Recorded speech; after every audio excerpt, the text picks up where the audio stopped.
Good morning, good afternoon, and good evening, everyone, and welcome to the International Day of Women in Mining 2026 global event.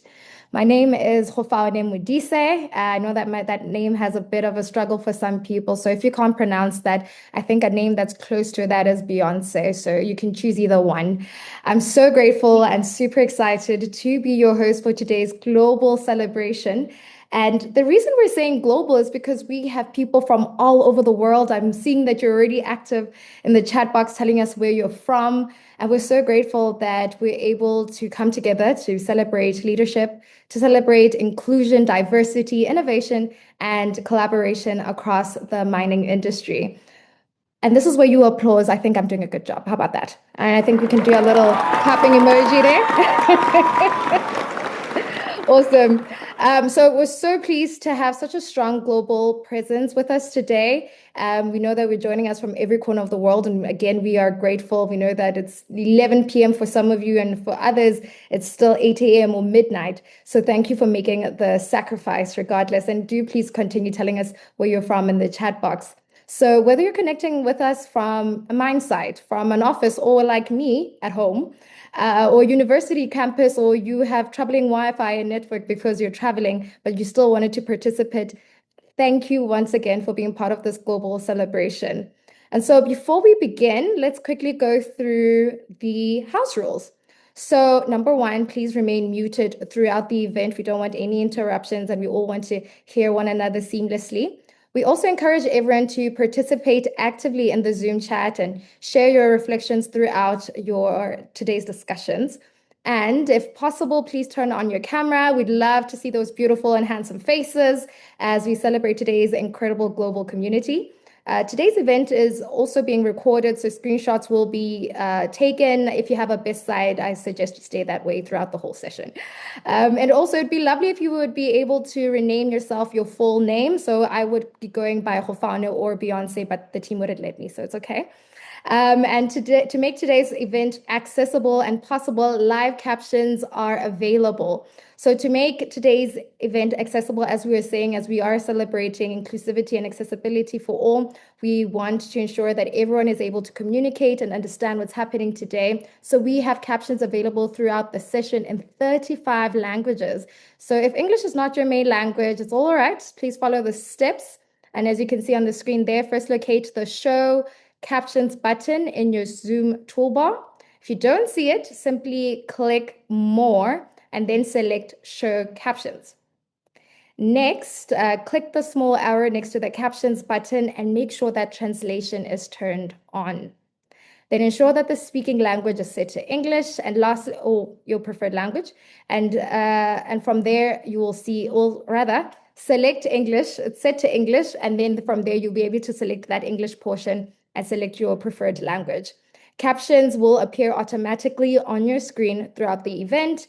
And later in the celebration, we will have two videos in French. You can switch the meeting language to French and select caption language and choose your select language. We also share a summary in this chat to make things easy. And if you need any assistance, let us know in the chat box. We have our team ready to assist you. And so today on our program, we have keynote reflections, leadership recognitions, interactive activities, two roundtables, contributions from women in mining organizations from all over the world. And throughout today's event, we will celebrate leadership. We will be recognizing outstanding ambassadors and emerging leaders and hear from industry experts and thought leaders. And there also we'll also explore how inclusion and innovation and collaboration continue to shape the mining industry. And as mining evolves to embrace beneficiation, sustainability, technology, critical minerals, the role of women has never been more important, hence why we continue every year to be celebrating women in mining. So International Day of Women in Mining reminds us that the future of mining is not only about what we extract from the earth, but also about who is given the opportunity to lead, innovate, and create value from it. I'm so thrilled to have so many of us joining from all over the world. I see that more people are joining in, and we're We're about 200, if not more, who have joined in. And I'd like to start off and welcome Christy Purdon. She's the social performance specialist at Anglo American, co-chair of WIMARQ, and a member of the International Women in Mining Alliance Steering Committee. Today, she joins us to open the global celebration and reflect on the importance of IDWIM 2026. Please join us in welcoming Christy. Good morning, good afternoon, and good evening. My name is Christy Purdon. It is a pleasure to join you here for International Day of Women in Mining. I'm speaking to you from Barada Barda country in Queensland, Australia, where it is very late in the evening, but it feels fitting to be part of a global event that brings so many regions, time zones, and perspectives together. Like many women in mining, I come to this work through several roles. I'm part of the International Women Alliance Steering Committee. The Alliance is a global umbrella for national and regional WIM organisations, bringing these independent organisations together across the regions. I'm the co-chair of WIMMARC here in Queensland, and I have led the WIMMARC Bowen Basin for many years. I also work in the mining industry in social performance for Anglo American, and I am a mother. So for me, IDWIM is not an abstract campaign. It connects directly to the many roles women hold across this industry, on sites, in offices, in communities, in leadership, in families, and in the volunteer spaces where so much of this work is carried forward. Each year, IDWIM give us a moment to recognise the contributions of women across mining, but also to reflect on what still needs to change. It is a celebration, but it is also a reminder that representation, safety, opportunity, and inclusion do not happen by accident. They require deliberate work, shared responsibility, and continued attention. IDWIM has always been shaped by many hands. It began through the energy and commitment of WIM organisations.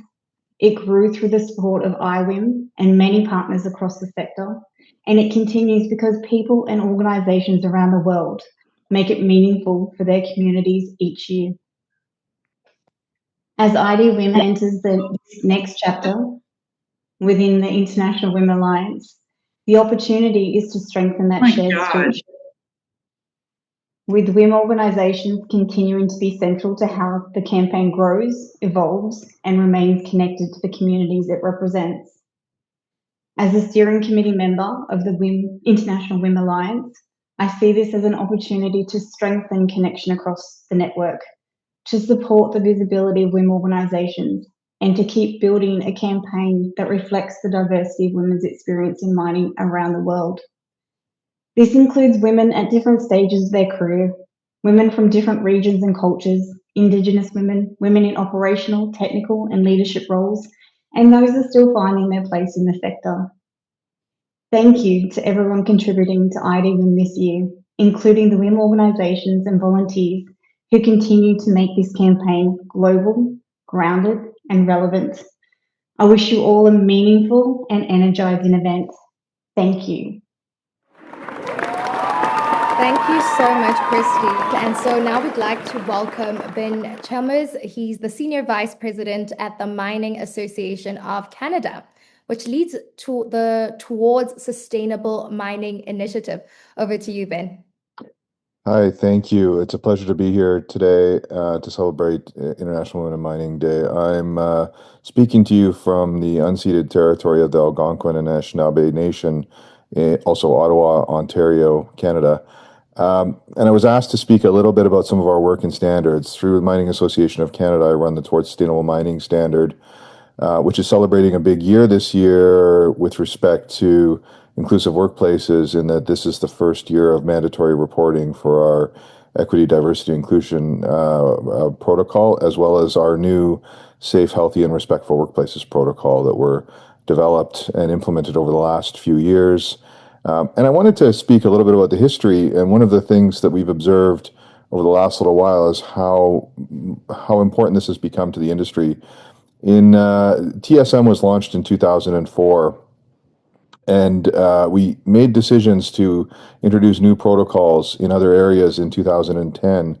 and it was a year-long debate to add new content to it. But when it came to a decision about 5 years ago to add something on equity, diversity, inclusion, and respect for workplaces, the debate to decide on that was about 5 minutes. The industry had seen how important this was, and then it's been really wonderful to see it come to fruition. Last year, we had a few companies voluntarily report on their performance in these areas, and already are seeing progress across the industry.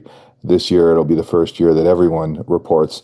The other big milestone this year is the anticipated finalization of the Consolidated Mining Standard, which has taken a lot of Mac's work in this space and embedded it into an inclusiveness performance area, as well as a safe, healthy, and respectful workplaces protocol.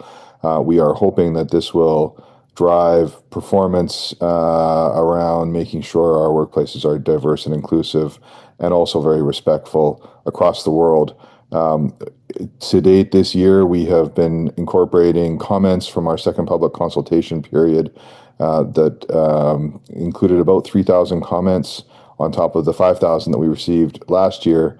And many of them have been focused in these areas, helping us improve the way we've articulated expectations around inclusive workplaces. We are working to finalize these standards and hope to make them available in a final form towards the end of the year for implementation next year. And I think one of the things that maybe I would just wrap up with is that despite the pressure, the political dynamics around some of these issues that we're seeing emerge today, especially south of the border, the industry has been resolute in their commitments to keep this content intact, keep it setting a high bar, and keep driving the industry forward. There has been no pressure at all. In fact, all the pressure has been to continue to be rigorous in this space. And it's been wonderful to participate in developing a standard for an industry that is so committed to advancing inclusive, accessible, diverse, and equitable workplaces. I'll keep it short. I was asked to speak for just 3 minutes, so I will stop there and thank you for the opportunity to share just a snippet of an update on this important work. Thank you so much, Ben. It's always so refreshing to hear a man on a platform that supports women, because this is an all-inclusive platform and requires support from all genders when it comes to the progression and forward movement of women in mining. And as you were talking about the TSM initiative and how it was a no-brainer, it's also refreshing yet again to hear that there are institutions and organizations that recognize that sustainability does not necessarily have to bear poorly to the financial structures of organization. It's an essential part to leaving legacy and having a sustainable economy, and of course supporting the women who are part of it as well. Thank you so much, Ben. And also, yet again, thank you for sticking to your time. And I do advise all the speakers that come after you to follow suit. And so thank you yet again, Ben, for your insights and contribution. And each year, the IDWM Ambassador helps carry the campaign's message across regions, across organizations, and across communities.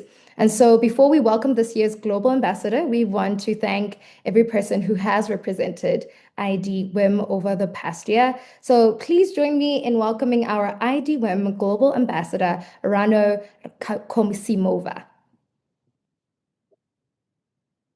Hello, everyone, dear colleagues, partners, and friends. I'm really very glad to be with you today and celebrate International Day for Women in Mining.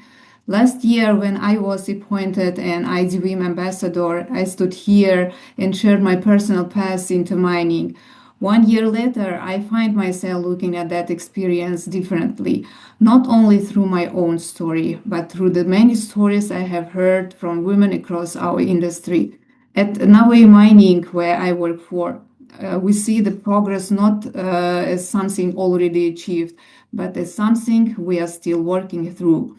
One important realization for me this year is that this journey is not the same everywhere. Some companies are just beginning to build more structured approach. Others already have experience and lessons they can share. And this is exactly where the value of community like IFIM becomes visible, because progress in this space doesn't happen in isolation. It grows through exchange. through learning from each other, not only from lessons, but success, but also from mistakes. In Uzbekistan today, we see many strong professional communities, women in IT, women in fintech, women in power, and many others. I'm proud that women in mining has become part of this broader conversation. For me, this has been one of the most meaningful changes of the past year. I am also encouraged to see this movement growing across generations, different experiences, different perspectives, different voices, but all moving in same direction. Today is also a moment of transition. It is my honor to officially pass this torch this year to new IDWIM ambassador from Uzbekistan to Australia, to the new IDWIM ambassador, Karina Lynch. For me, this handover is not just about geography or roles, it is about continuity. Because all of us bring our own voices, own perspective, and this is exactly how a movement evolves, by continue the work in new ways. In Uzbekistan, when someone begins new important journey, we say "Ok yul." It means more than good luck. It is a wish for a clear, open, and meaningful road ahead. So today I would like to say Ok yul to you, Karina, and to the next chapter of our IDWIM. And also Ok yul to all of us as we continue building this bridge between people, culture, and countries.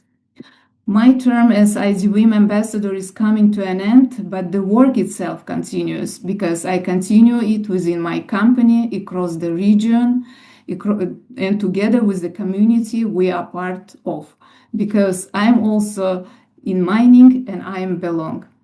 Dear friends, happy International Day of Women in Mining. Thank you very much.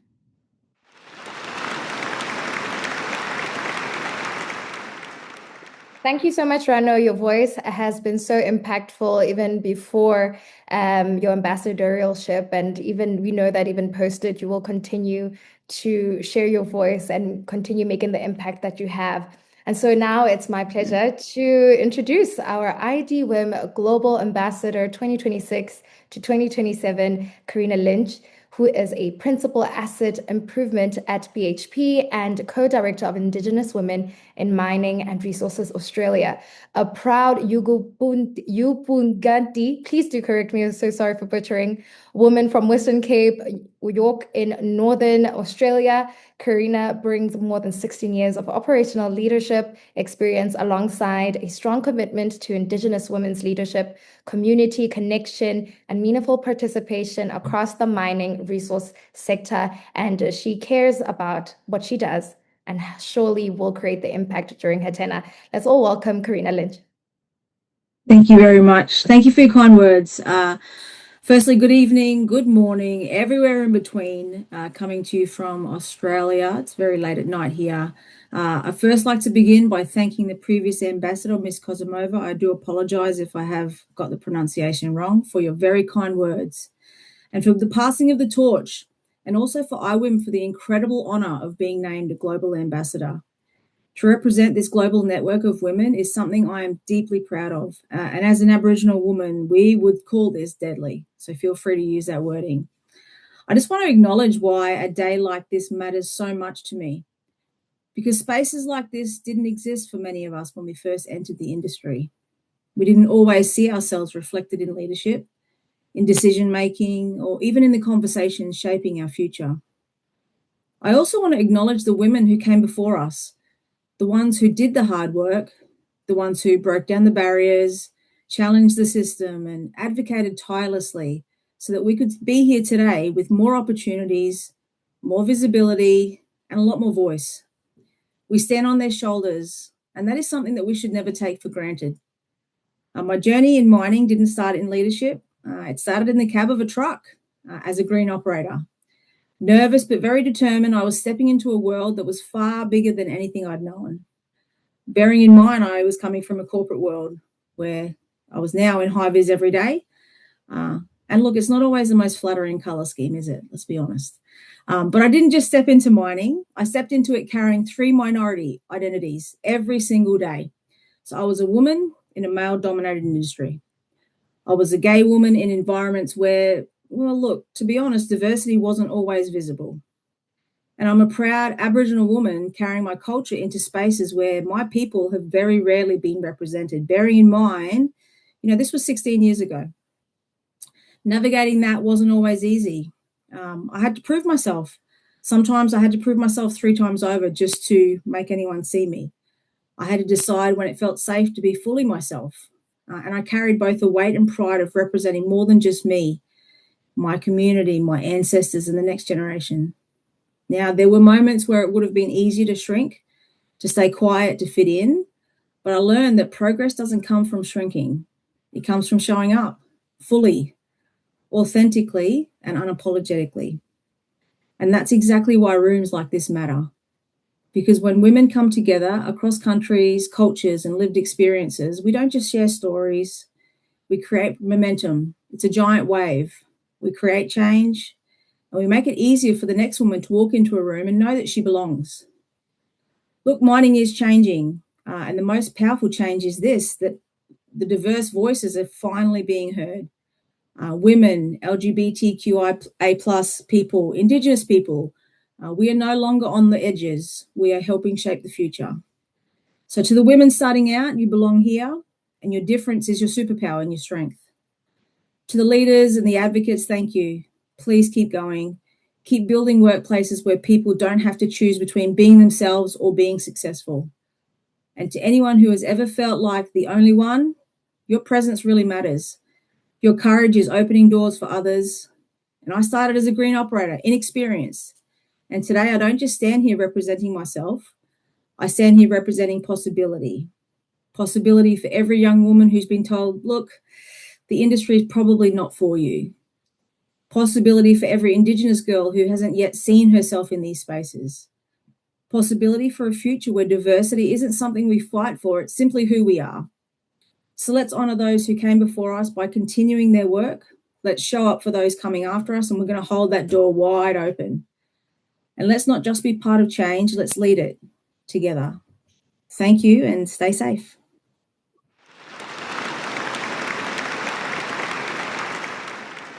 Thank you so much, Karina, and congratulations yet again on your appointment. We're so excited to see what you're going to do.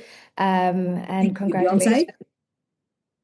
I didn't think I was going to meet Beyonce tonight, but I did. You know so thank what? you. It's what happens. You're just a lucky woman, honestly. It's exciting. Thank you so much.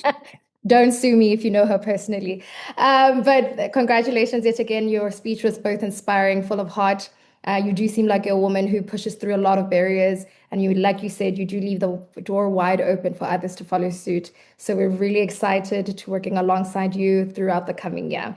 And so before we move into our first roundtable, we will take a short pause to hear from the wider WIM community through a series of video messages and clips, including reflections from the sector itself, from the WIM organization leaders, IDWIM activities, and why learning and hearing why women's leadership matters. We hope you enjoy them. And please note that 2 of the clips are in French, so you are welcome to change the language. And if you need any assistance, please let our team know in the chat. Please enjoy.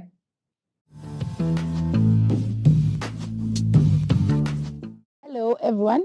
My name is Kutsai Sigauke. I am the Engagement and Dialogue Manager for Women in Mining Zimbabwe, ZSM Student Chapter.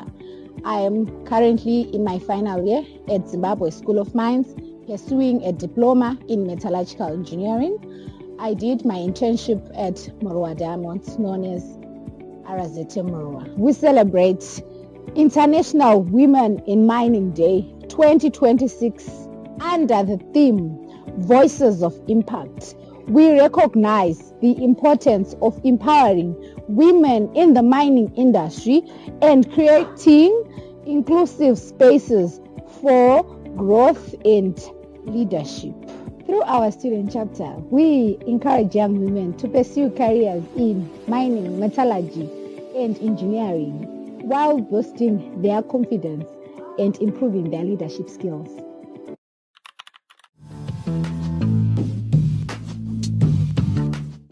everyone. I'm Makanaka Jaidi, proudly representing Zimbabwe School of Mines Women in Mining Students Chapter as the director.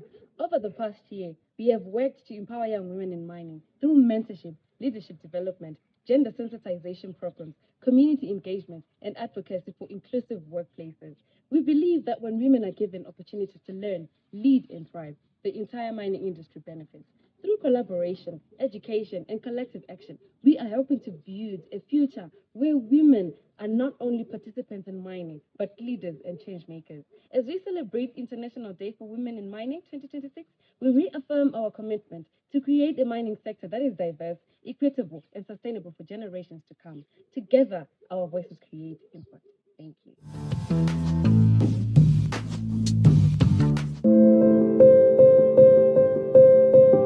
Je suis Fanta Mariès Nabona, présidente de l'Association des femmes du secteur minier de Centrafrique Afresmica. À l'occasion de la Journée internationale des femmes dans le secteur minier édition 2026, l'Afresmica est fière de promouvoir le leadership féminin et l'encadrement des jeunes filles à travers notre initiative Girl for Money. Notre objectif est d'inspirer les jeunes filles à aimer les sciences, découvrir les métiers géoscientifiques et croire en leur potentiel dans le secteur minier. En République centrafricaine, nous croyons que les sciences et les mines sont aussi au féminin. Merci à International Women Mining pour cette belle initiative mondiale qui valorise les femmes du secteur minier à travers le monde. Au nom de la FESMICA, jeune fille aujourd'hui, leader minier demain.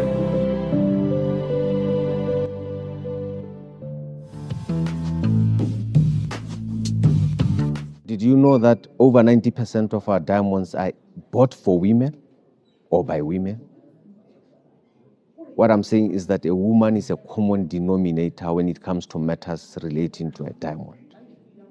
When I look at different mining houses within the country, I'm worried about representation of females. I'm worried because decisions of breaking the ceiling are made at executive positions. I think it's important is to increase representation of females in leadership positions. So I think what you need to do as a woman is to set yourself up for the task. It's now the women need to come forward. That's all we want. Therefore, they can't be left behind. We are so proud of having started this great organization, and we believe it's going to grow from strength to strength. Yes, this is a moment of impact for my leadership as chairperson of Women in Mining Botswana organization.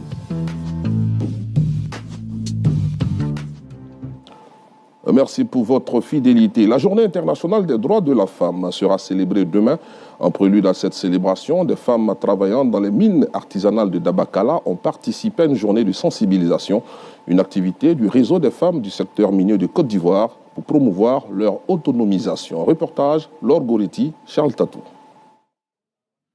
Le réseau des femmes du secteur minier de Côte d'Ivoire sensibilise les femmes qui gravitent autour des petites mines artisanales afin de légaliser leurs activités et les diversifier.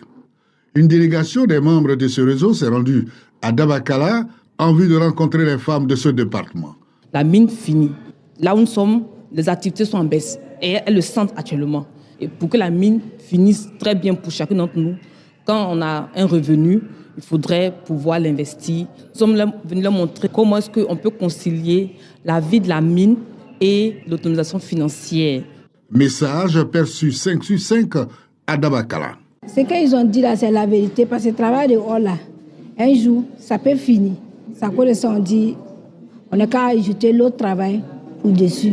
À partir d'aujourd'hui, l'argent que je gagne, je garde à côté, puis j'ai fait un petit commerce. D'ici, on va gagner l'autre côté pour faire le travail de haut là. La tournée de travail de la délégation du réseau des femmes du secteur minier de Côte d'Ivoire à Dabakala s'inscrit dans le cadre des festivités de la Journée internationale des droits de la femme, édition 2026.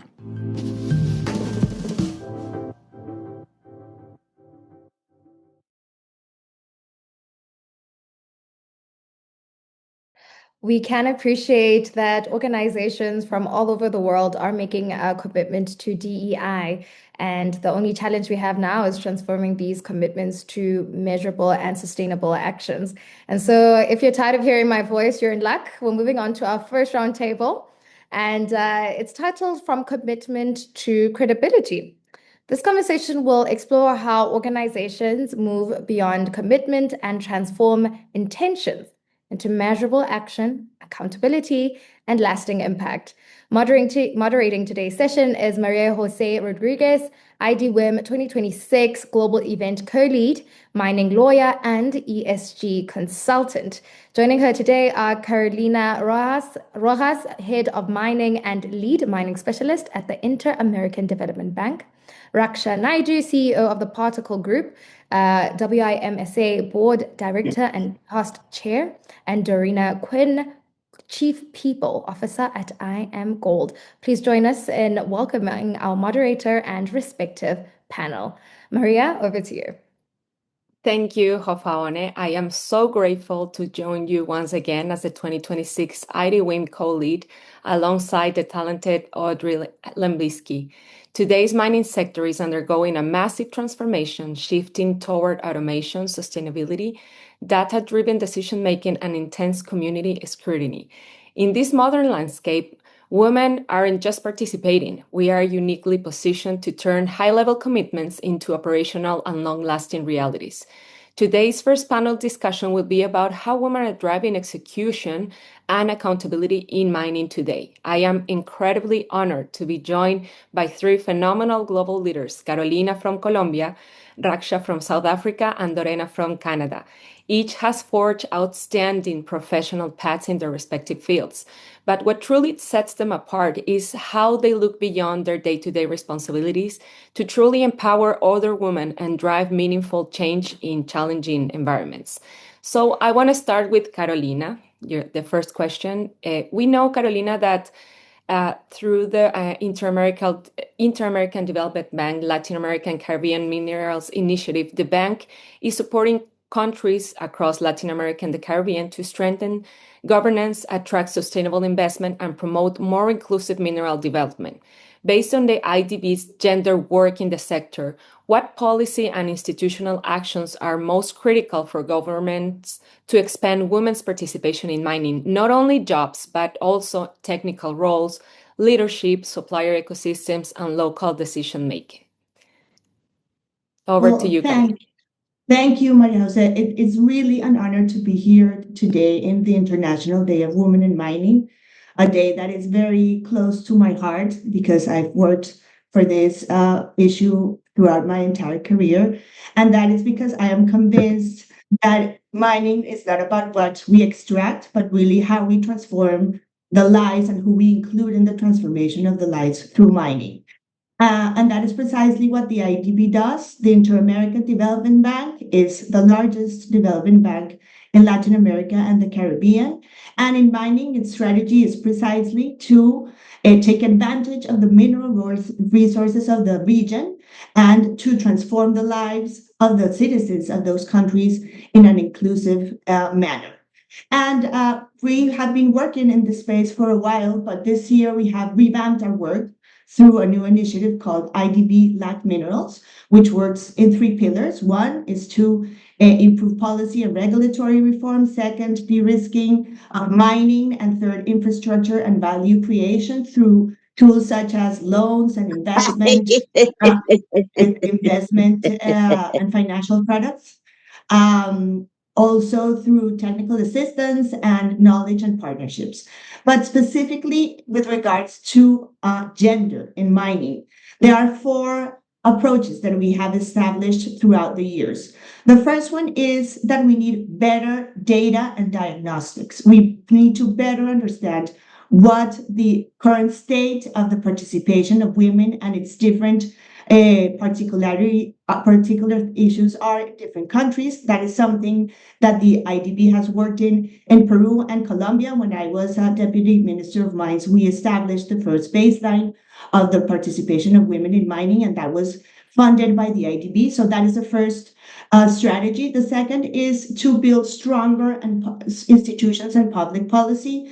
Governments have a very important role in order to advance the agenda to establish inclusion in mining and to really reach all of the communities.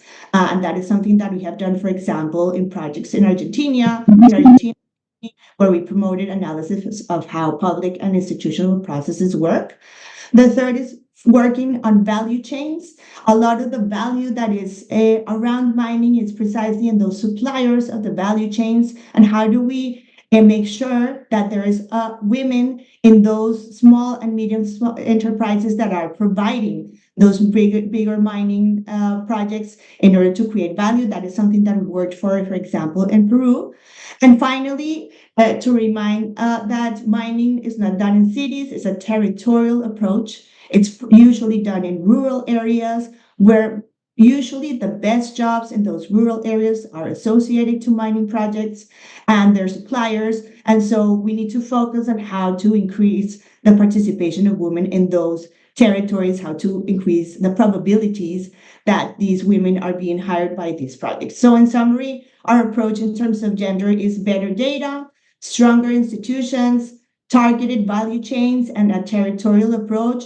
And again, because it's really not about what we are mining, but how we are transforming the lives of those around mining, especially in an inclusive way. Thank you, Majo. Thank you, Carolina. It's amazing. And I'm going to stick with the territorial work. That's where you create commitment and you make changes to these different realities. I'm moving a little bit from another country. I'm going with Dorena, who has amazing experience in different operations with IAMGOLD. So I'm going to ask Dorena, you know that the Mining Industry Human Resources Council has heavily pushed campaigns lately to attract women to the sector.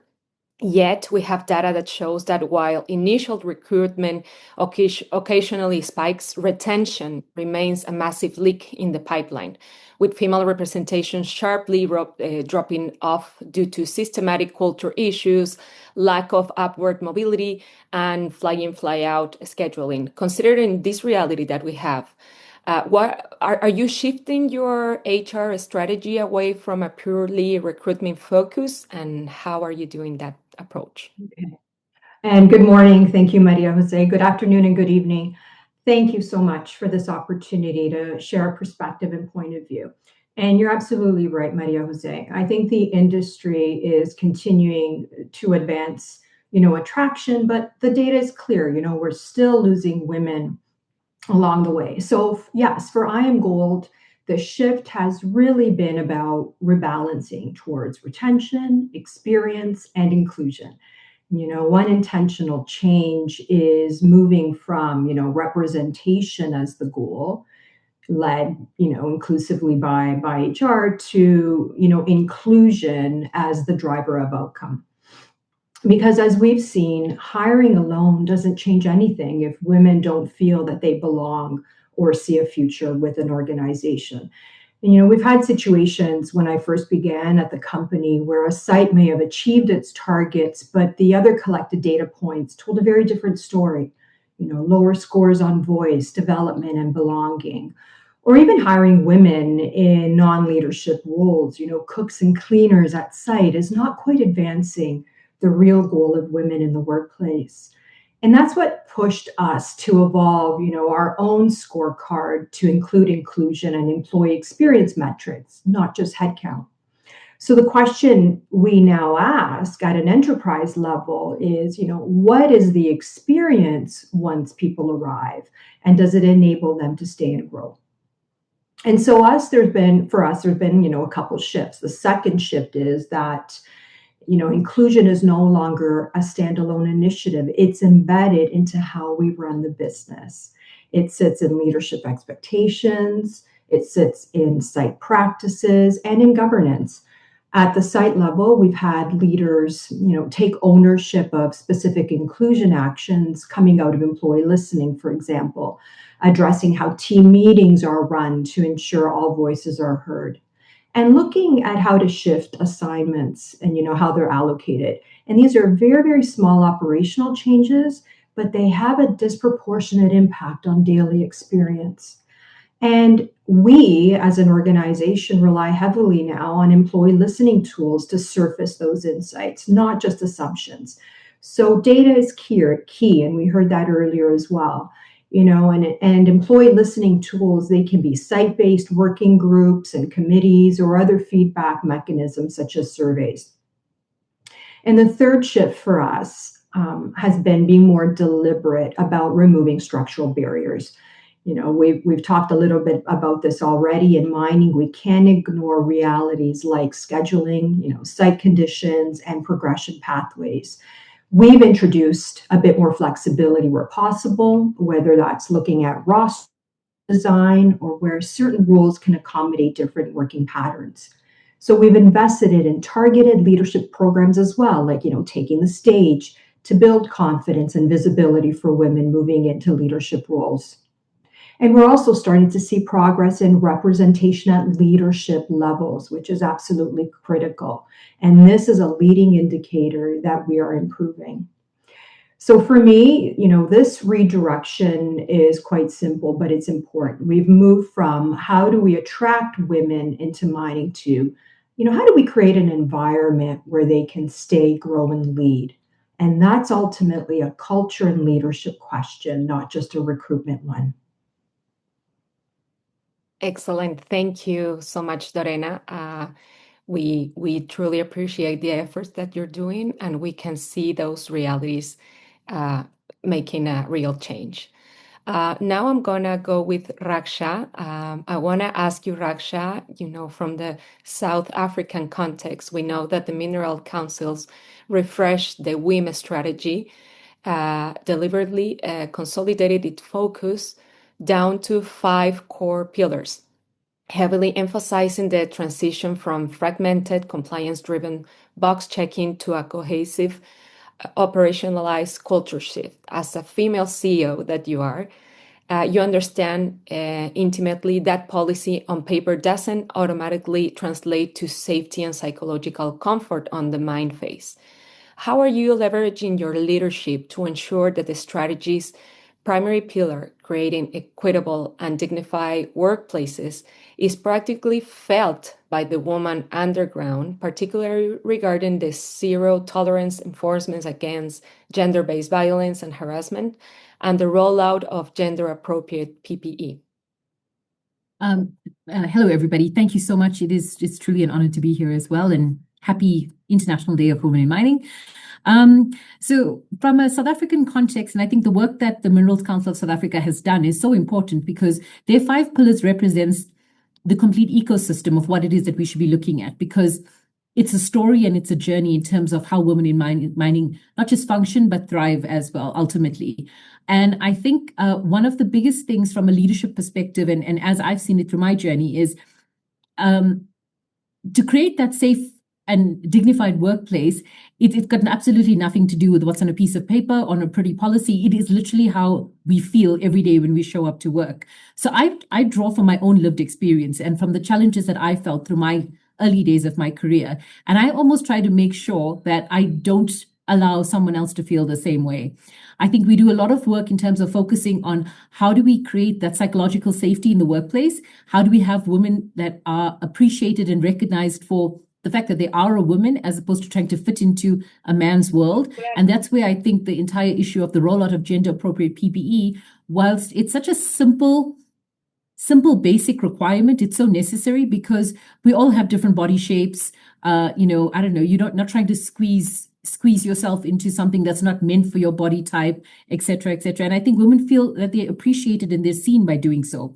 I think a lot of the work that the Minerals Council has done and us as leadership need to continue to do is we need to live the example, and we need to ensure that when we're saying that we are actually creating safe workspaces, we actually are doing it. And I think Dorena mentioned it now, that this goes back to culture. And it's about the type of culture that you create within your organization. And if you're creating a culture where women come in every day, they are seen, they are heard. It's not just a Women's Day celebration, it's an everyday celebration. And on a random Tuesday afternoon, we recognize that you're a female and you've got different challenges or issues or things that you need to focus on. I think as well with the work that I've done at Women in Mining South Africa, over the past few years, we've seen the importance of having a sense of community. And as leaders in this industry, we need to drive that sense of community to also start showing the importance of saying no. Because zero tolerance literally means that it's zero tolerance. And I think the second that we start putting disclaimers to things like that, and as leaders, if we don't actually truly live that, and are not held accountable to it. And I think someone in the chat box had mentioned accountability. I think leaders have got the ultimate accountability. And if we don't live by it every single day, and we don't drive it every single day, then as leaders, we're doing a disservice, not just to women, but to all the male allies that also exist. So for me, I think a lot of it is I live by example. I talk about the good things that we do. I talk about the challenges that we see. And I think from a WIMSA perspective, again, we have so many women who come to talk to us about the problems that they have. And it's about how do we actually take that and tangibly and practically create better spaces for people. Because I think, again, to the question of retention that Dorena spoke about, if we're not creating these safer workspaces, we will lose women if they're feeling uncomfortable.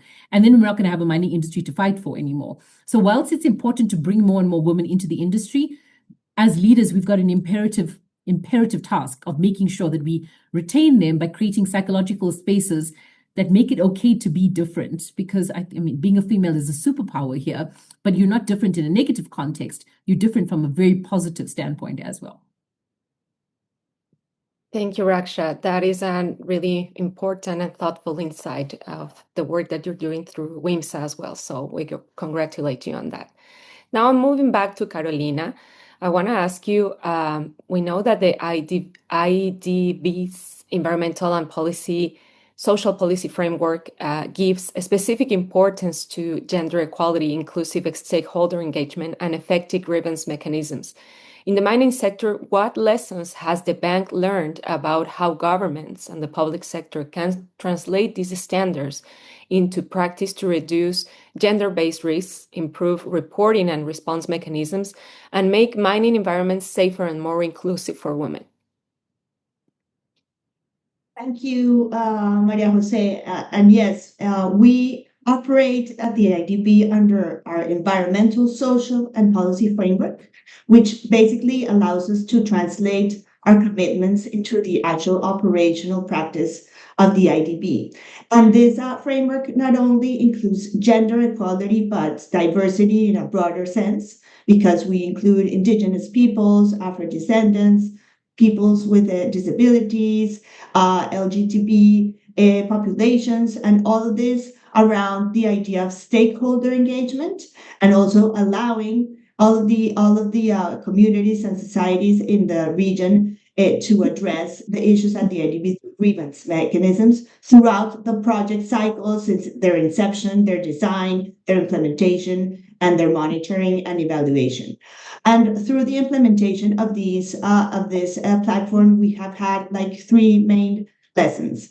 Again, about data and standards. So we can't really make standards if we don't understand and make a real diagnosis of what we are talking about. For this reason, our work in creating standards and creating information is so important.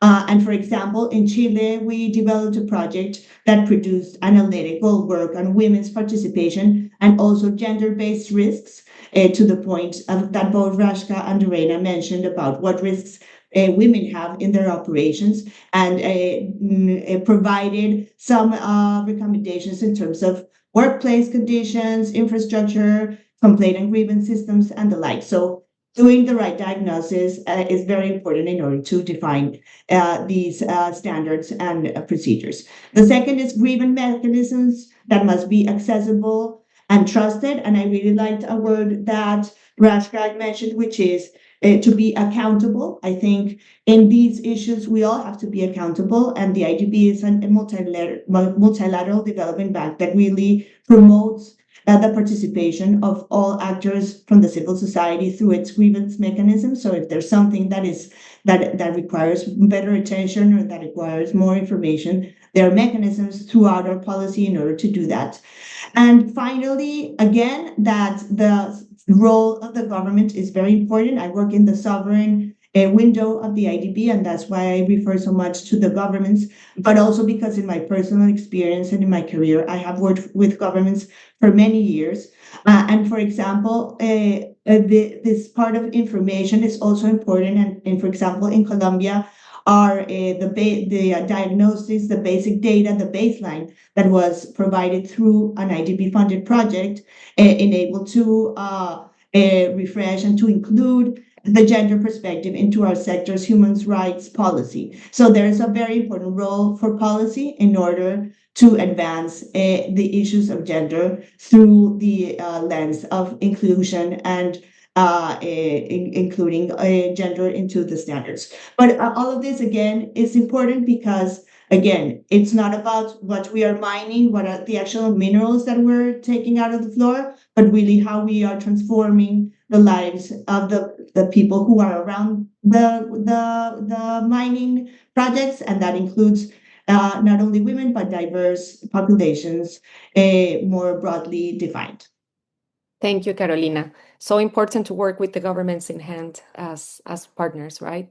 Now we're moving with Lorena again. I want to ask you, given your deep experience and evolution as a major Canadian operator, which is IAMGOLD, what is your primary piece of advice to international peers on the practical steps required to build an inclusive workplace culture across all operational and management tiers?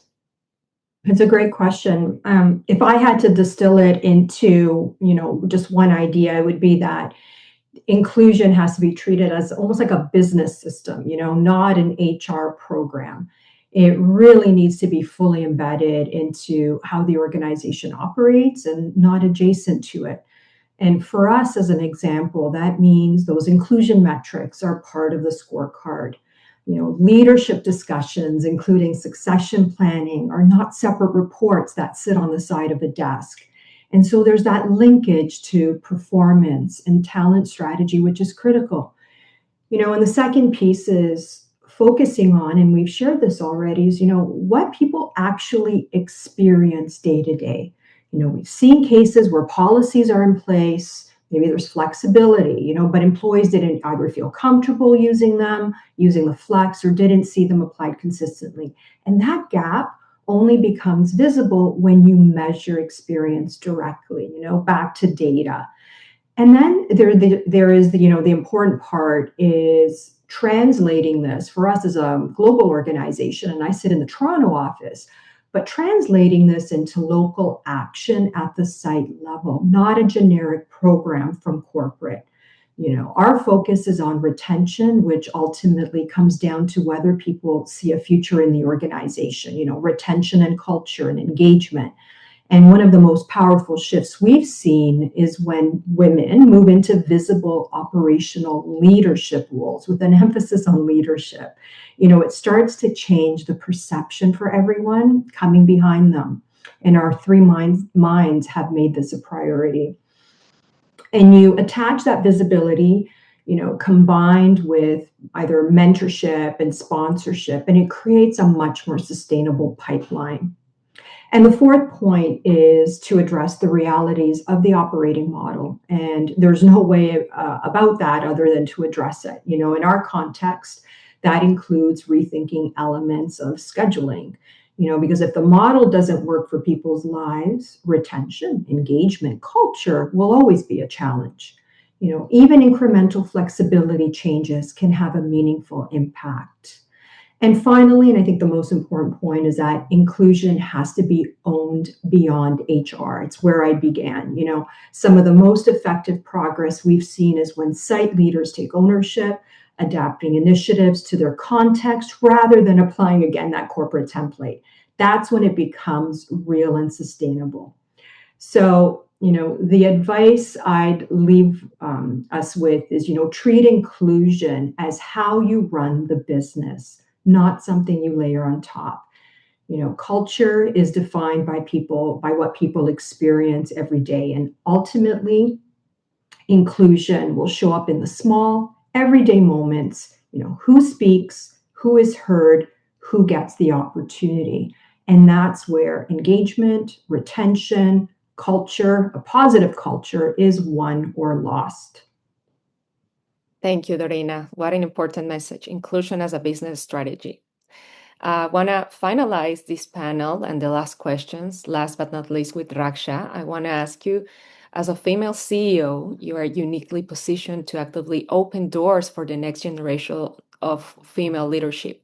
What specific internal sponsorship pipelines do you consider important to ensure female employees are being fast-tracked into the technical automatic roles of the future in South Africa, ensuring your company helps lead this initiative? I'm going to piggyback off what Dorina just mentioned as well. Like, I'm in full agreement that inclusion is something that's got to be embedded in the business strategy. It's not just a pretty file sitting somewhere. It's got to be something we live and talk about at board level as an incredibly important point of how we have to lead the business. And again, I don't know if it's because I am female that I look at it as a holistic part of how I lead every day, but how I create or open the doors, I just do. I mean, I don't know how else to say that. I mean, I just do it. I know I was very limited in some of the opportunities I had through the early stages of my career, but I am where I am today because of sponsors. And whilst mentorship is absolutely important, and please don't get me wrong, mentorship is imperative, sponsorship is a thing that actually changes what the face of women in mining looks like, because sponsors are the ones who are shouting our names in the rooms that we are not sitting in. So I think building those relationships, showing up, taking initiative to own who you are, firstly, as an individual and what you're about to bring to the table is what's going to get you recognized by those sponsors. Having said that, within organizations, I think we've got to be so intentional about talent acceleration. I think we've got to have clear plans and pathways for women in our organizations. I think we need to be very focused on the fact that the future is going to be automated. It's going to be very technologically driven, very AI driven. And we need to be promoting that sort of technical acceleration in terms of learnings, in terms of adopting the technology into our businesses. And in doing that, you're also starting to create a more safer workplace indirectly as well. I think also it's so necessary to have a very clear plan of what acceleration for each individual looks like. And as leadership, we need to have that, it's almost that middle management layer that we've got to put more focus on as well, because it's all good and well that we've got women coming into our businesses.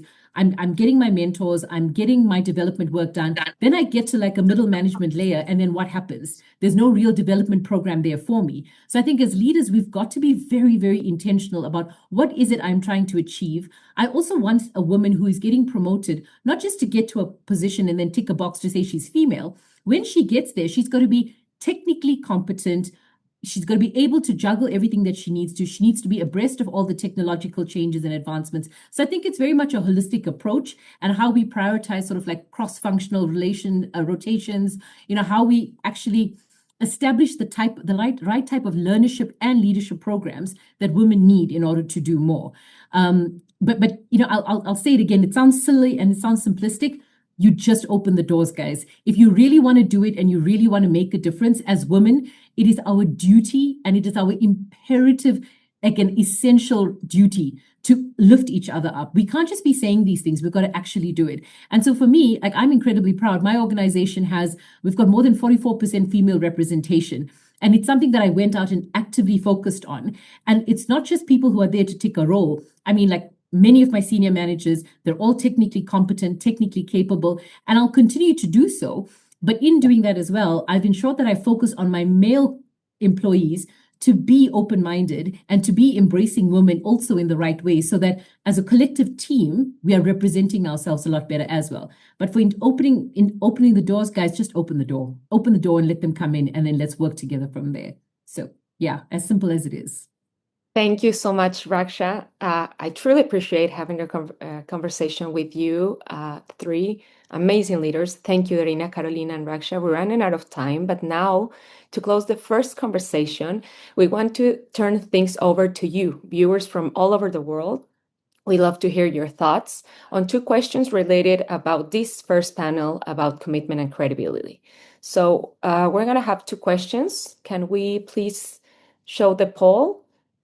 Okay, first question. Everyone must participate. Which ESG metric best reflects community impact? A, community grievances, responses, and resolution time. B, social return, outcomes from community projects. Or C, inclusion hiring, local women and underrepresented groups. And the second question is, what best measures sustainable female participation? What are the best measures to sustainable female participation? A is women in leadership and operations. B, female versus male retention rates. Or C, workplace cultures and safety. You have 30 seconds to respond. We would like to hear your thoughts from anywhere in the world that you're looking at us right now. And the speakers can respond as well. There we go. So we'll share the results after we are done. All right. Thank you very much for listening. Thank you so much, Raksha, Dorena, and Carolina again. You certainly deliver a special message to all of us, and we wish you all the best on your journey. So I'm going back to you, Hofaone, to continue with the program. Thank you again.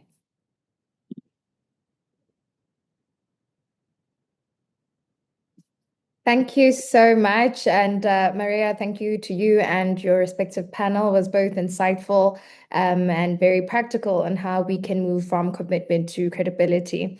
And so now we shift from the first roundtable to the IDWM Emerging Leader handover. Join me in welcoming Paula Sierra, our IDWM Emerging Leader 2025 to 2026. She's known online as Paula Minera.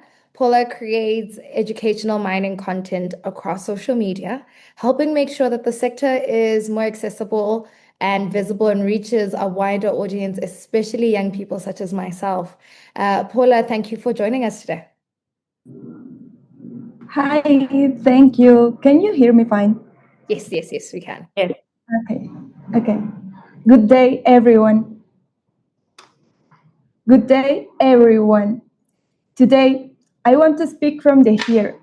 When I received the news that I had been selected as an emerging leader of IDWM from the 2025-2026 cohort, I felt excited, but also very honored. At the moment, I had no idea how much this experience would change my life. So the first thing I want to say is thank you. Thank you to IDWM for belief in me. Thank you for opening the door that became many more doors. But most importantly, thank you because I didn't only find professional opportunities. I found people who opened their hearts to me. During this year, I had the privilege of meeting extraordinary women and men, people who taught me, guided me, inspired me, and helped me grow. Every conversation, every meeting, and every lesson allowed me to become a better professional, a better leader, and a better person. Many people know me as Paula Mineria. A few years ago, I decided to pick up a camera and start telling stories to help change the way people see our industry. I want to show mining through reality, science, and the people who make it possible every day. What I never imagined was how far the purpose would take me. I never imagined that these videos would allow me to connect with so many people, represent so many women, and reach spaces where I could continue building bridge between mining and society. That is why one of the most valuable gifts I take from this experience is the message I'm mining and I belong. For me, it was never just a slogan. It became a powerful statement, a reminder that we do belong, that women have talent, knowledge, leadership, and a voice that deserves to be here in this industry. I carried that message with pride throughout this year. I carried it as a mining professional, as a communicator, and as Paula Mineria. I carried it thinking about all the women who are building their own paths and who need to know that there is a place from there here. Today, I close this chapter with deep gratitude for every lesson, every mentor, every friendship, and every opportunity that came from this program. I can honestly say that there is Paula before ITWIM and a Paula after ITWIM. Thanks to this great opportunity, my voice was heard in different venues such as Canada and Australia, which resonated around the world.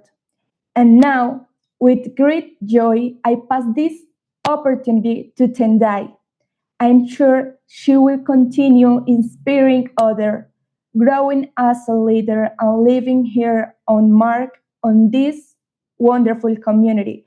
Thank you for believing in me. Thank you for supporting me. And thank you for showing me that when women support each other, it's not only careers that grow, it's people, opportunities, and dreams.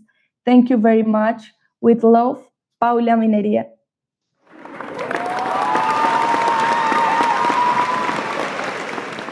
Thank you so much, Paula. Your passion and dedication is admirable, and I think you're teaching a lot of us on what meaningful impact looks like. And so now we'd like to introduce our next IDWIM Emerging Leader of 2026 to 2027, Tendai Kadir, who serves as the Secretary of the Zimbabwe School of Mines WIM student chapter and represents the energy and talent and perspective of the next generation entering the mining sector. We're all excited to hear from Tendai. It's a video. Let's enjoy. Good day, everyone across the globe. My name is Tendai Ruth Kajge. I'm an aspiring metallurgical technician, and I'm also the next generation leader at Women in Mining Zimbabwe. Recently, I was appointed as the emerging leader for IWIM and IDWIM. Today, I stand with deep humility and fire. I have been recognized as the emerging leader for the International Day Women in Mining 2026 to 2027. Thank you, IWIM and IDWIM. Maria Jose, Audrey, and my mentor, Dr. Faith. Not forgetting my predecessor, Paula. You did not just give me a title, you trusted a technician in the making to carry our voice as women in the mining sector. To my organization, Women in Mining Zimbabwe, this room is not a badge, it is a bridge. I'll build grassroots, peer-to-peer spaces where students and young female technicians speak without fear. I will take WIM Zimbabwe legacy and plant it in every mining school corridor. To my career as a female aspiring metallurgical technician, I'm learning liberation through the lime addition, curves, and fire assays. This role gives me permission to fail forward and to bring other young women with me. And to my institution, Zimbabwe School of Mines, they gave me a theory, I'll give them a lived experience. Every dialogue, every global platform, I'll bring back to our classrooms so that the next generation feels integrated, not just mentored. Not forgetting my country, Zimbabwe. Zimbabwe minerals belong to all its people. If a young woman in a small town can rise to a global emerging leader, then Zimbabwe is not just a mining nation. Zimbabwe is a promise keeper. So today, I lead young women, not with power, but with presence. I tell them, mining is your home. Your voice is a deposit of impact. Together we say, I am mining and I belong. Happy International Women in Mining Day to every woman underground, on the surface, and the processing plant, and the lab, and in the lecture hall. Thank you.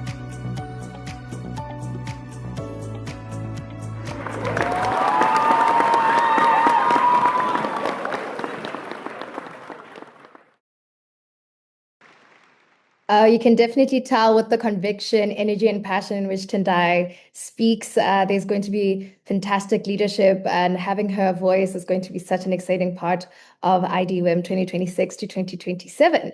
So now, fingers on buzzers, we will do a quick trivia game to bring energy, participation, and learning into today's experience and celebration. It's also been very, how do I put it?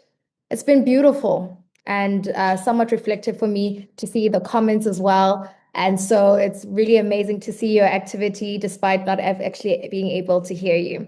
And so we'd like to thank Edumine for supporting today's quiz. Each round, the fastest participant with the correct answer will win access to one Edumine course of their choice from the Edumine platform. And so please follow the instructions on your screen and participate using the QR code. So you can use your phone for this one. There's a QR code on the screen, or you can click on the link in the chat box. Edumine will offer IDWM viewers 25% discount on all courses for 1 week, and we will share the discount code also in the chat. Good luck, everyone, and thank you to Edumine for supporting professional development across our industry. Awesome. I think we're ready to start. I hope we're ready.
So women make up around 10 to 15% of the workforce globally. True or false? Time's up. On to the next question. And we see 85% of you have said true, 22% of you have said false.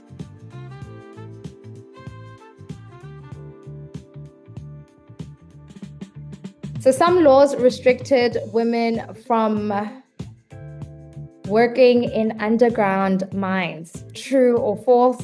Some laws restricted women from working in underground mines. True or false?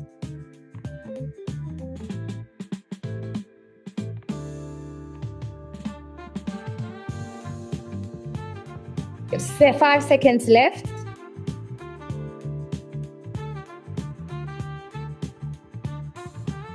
All right, 105 of you say true and 10% say false.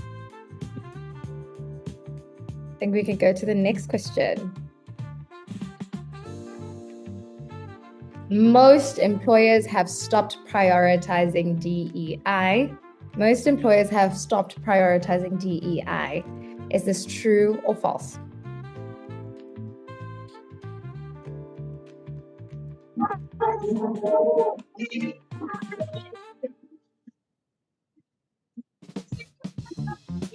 We have about 5 seconds left.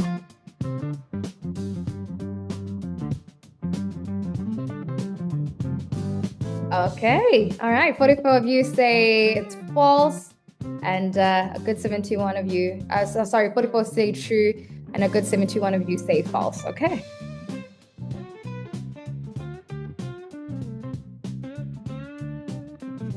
So what is Australia's largest mining export by value? Is it lithium, gold, or iron ore?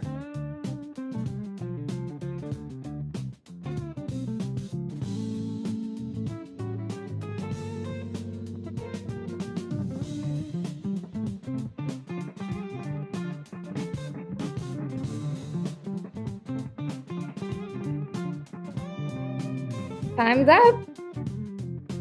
And so we have 20 of you say lithium, and 41 with gold, and 48 say iron ore. Okay, I think we have 2 more questions and we're done. In which country was the 2,492 carat Motswedi diamond discovered in 2024? So Botswana, Japan, or Argentina?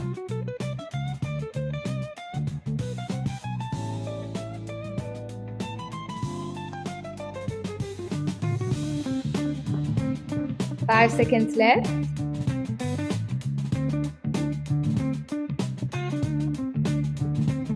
All right, 98 of us said Botswana, 4 of us said Japan and Argentina. Yes, it would be my country, Botswana. We have a lot of pride in that. And so our last question.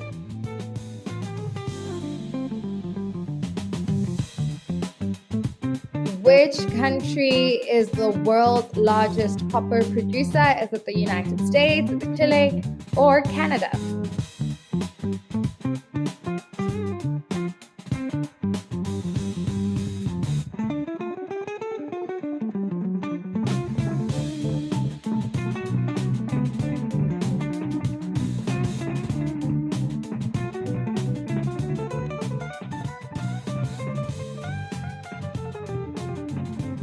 All right, 84 of us said Chile, which is correct, as the largest copper producer and a major part of the country's economy and export profile. Thank you all so much for participating.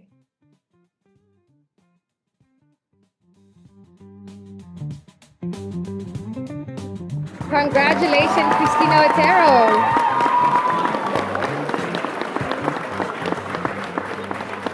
Please do contact us to get your prize by writing your email and contacts in the chat. Please do so. And we're excited to actually have a winner on this exciting quiz. And thank you all for your participation. And for those who didn't win, you still do get a chance to get a discount code to participate in the quiz. And so now we turn into a different kind of voice in this year's IDWIM program, a youth perspective. And so Alexander Zolata is founder and host of Trailheads and Titans podcasts and our IDWIM Emerging Ally 2026 to 2027. Alexander brings a strong interest in sharing stories that make mining more visible and accessible to others. And we'd love to now hear from Alexander. I'm 14 years old, and if I'm being honest, I'm probably one of the few people receiving a recognition today who still has homework, exams, and a bedtime. So when I found out that I was receiving the Emerging Ally Award, my first thought was, are they sure they have the right person? Because I've never actually worked in a mine. I'm not a geologist or mining engineer, and I still don't even know what I want to study. So maybe that's exactly the point. You don't have to wait until you're older, have a title, or become an expert to start supporting and helping others. Last year, I started a podcast called Trailheads and Titans. I had the opportunity to interview some of the most respected leaders in mining around the world, and something surprised me. No matter how successful they were, they all talked about people, about mentors, learning, helping others, and about opening doors for the next generation. And it made me realize that one of the biggest challenges we face isn't just finding minerals. It's making sure that knowledge, experience, and opportunities don't get lost between generations. There's a big gap between today's leaders and tomorrow's leaders, and bridges don't build themselves. Someone has to actually start the conversation. Someone has to ask the questions. Someone has to listen. And for me, that's what being an ally means. Not speaking for others, not having all the answers, but being willing to learn, support, and create space for others to be heard.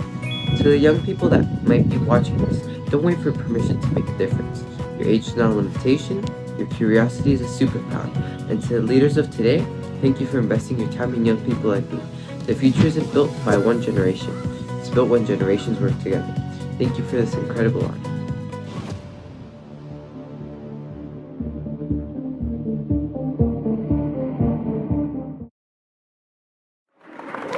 Well, congratulations and thank you so much, Alexander. Alexander. Your voice really is impactful, and we're excited for the work you'll continue to do. And so I've just been notified. How exciting is it that we have two winners? That would be Christina Otero and Maria Carolina. So both of you, could you please share your emails within the chat so that our team can award you your prize? Thank you for your participation to every single person. Congratulations to our winners. And so now we turn to the work of WIM organizations around the world.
There really is nothing as beautiful as seeing the impact that all the women in mining organizations have been making. And if you know the mining industry, you know that you can't do anything in silos. It's a working community, and especially if you're trying to progress movements such as women's belonging within the mining industry.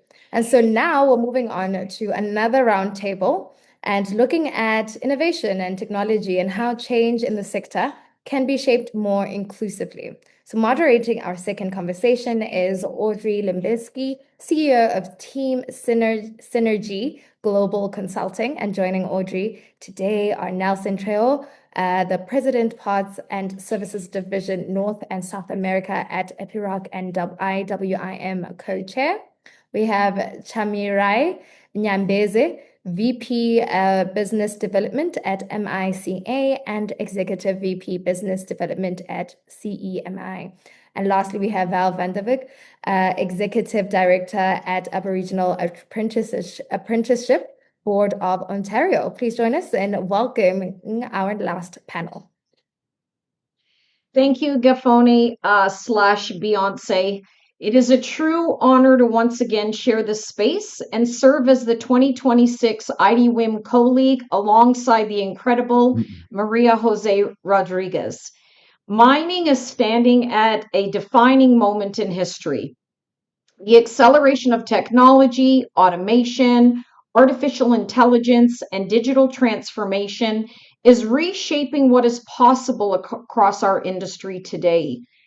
But the true measure of innovation will not only be found in the systems we build or the technologies we adopt.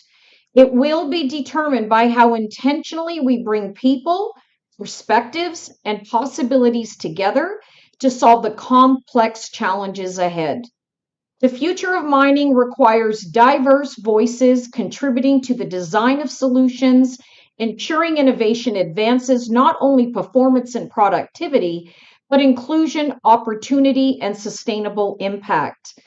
Today's panel discussion is about driving the future of mining through inclusive innovation and technology, and I am so incredibly honored to be joined by three remarkable global leaders, Val, Nelson, and Chami, each who bring a unique journey, expertise, and vision for how we move beyond adapting to change and begin to actively shape the future of our industry. So I'd like to begin with Val. Val, through your work advancing Indigenous inclusion, skills development, and creating pathways into the skills trades, you have seen that meaningful progress requires more than commitments. It requires systems that turn commitments into action and create measurable outcomes. As mining continues to transform through digital technology and innovation, how can technology become a tool to strengthen accountability, advance Indigenous inclusion, and create more transparent and meaningful partnerships for women in natural resources? Good morning. Thank you, Audrey. Good afternoon. Good day to people around the world. It's my honor to be here. I'm joining you today from the traditional territory of the Haudenosaunee Iroquois people, or the Six Nations of the Grand River in the Haldimand Tract from Ontario, Canada. When we talk about technology and the ability that we have to utilize it properly and well in our workspaces, we can certainly see it as a very useful tool that can strengthen accountability within our organizations by providing trackable metrics, if you will. It can provide equitable opportunities for women in the mining sector to access mentorship, coaching, and training by identifying and removing the barriers that might otherwise go unnoticed. And we heard this earlier on the earlier panel as well. I love the expression, open the door, remove the barrier, right? In order for us to be able to identify those barriers, I think we need to be very honest with ourselves. And I think we need to recognize that the potential for barriers to put blockades up, even unknowingly, is something that we need to take a close look at and address. As an example of my own experience in this area, our organization, ISEED, We recently ran a program in a remote northern Indigenous community that successfully graduated 3 Indigenous women as remotely piloted aircraft systems, or RPAS drone pilots. The program provided these women with the opportunity to apply their new transferable skills across many sectors, including mining. So without the use of technology in that capacity, these experiences wouldn't be presented. But even further from that, what we find is that programs such as this one and the innovation that was utilized to create the opportunity also now opens doors in social enterprise, economic development for the community as a whole, and expands opportunities for women to take leadership roles. I think when we take a look at technology, we need look no farther than what we're doing right now. Okay, we have people joining from across the world over a technical platform, and it brings us here together to share our time, to share our stories, to share our space, our knowledge, and our unity. When we talk about women in mining, it's very heartwarming to see how many different places there are in the world that have come together to represent something that is extremely important. I have a little saying that I like to use, especially when I'm bolstering women in any sector, but especially women in mining. Estrogen unite. We can do this, right? We certainly can do this. And I would just like to close off this question by saying that it has been my long experience in knowing when we take women and we ask them, we invite them actually to enter into non-traditional spaces and roles that women are now starting. We're seeing the overcoming of those particular barriers. But when you lift a woman, you lift her children, you lift her family, you lift her community. And it's a ripple effect. So it doesn't just stop with that one woman who is brave enough to say yes to some of these challenges. It shows an example for everybody that she surrounds and supports as well. So when we talk about technology and the ability to support women on a global scale, we can reach those opportunities from many, many different places and resources and share that knowledge very widely. Thank you, Val. What really stood out from what you said is it not only connected to Dorena, Carolina, and Raksha and what they shared, but without knowing data, we can't see those barriers. Really great. Thank you, Val. Nelson, I now want to move over to you as the president of Epiroc Americas. The organization has been at the forefront of advancing the future of mining through automation, digitization, electrification, and technologies designed to improve how mining operations perform. As these technologies continue to transform what is possible, there is also a significant human transformation happening alongside the technology, creating opportunities to rethink how women in mining participate and the diverse skills and perspectives needed for the future. So how do you see Epiroc's approach and their innovation in a way that not only advances operational performance, but also supports gender diversity, capability building, and supporting a more diverse workforce for the future? Thank you, Audrey. And I'm proud to be here and a happy day. At Epiroc, we are seeing firsthand how automation, electrification, digitalization, and now artificial intelligence, everybody starts talking now about artificial intelligence changing mining. Yeah, the technology is impressive. It is making our operations safer, more productive, more efficient. But one of the biggest lessons we have learned is that technology is usually not the harder part. The human side is. So as technology evolves, people need opportunity to learn, adapt, and build confidence in new ways of working. Innovation is not only about introducing new machine or digital tools. It is also about building capabilities and helping people believe that they belong in the future what we are creating. I think that is key in this conversation.